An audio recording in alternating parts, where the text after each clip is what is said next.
Sir কি নাম আপনার? হাবিসুদ্দিন। কোথা থেকে স্যার আসা হয়েছে? আসাম থেকে আসা হয়েছে। আসাম থেকে এসেছেন বর্ধমানে চিকিৎসা করাতে। কি সমস্যার জন্য এসেছিলেন আপনি? আমার কিডনির অসুবিধা ছিল, সুগার ছিল, কোলেস্ট্রল ছিল, হাই প্রেশার ছিল। তো এখানে কতদিন থেরাপি নিচ্ছেন?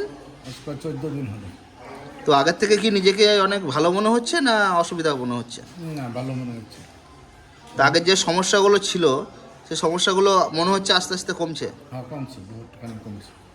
তো ইউরিন কি আগের থেকে বেড়েছে কিছু না একই রকম আছে? না, বেড়েছে।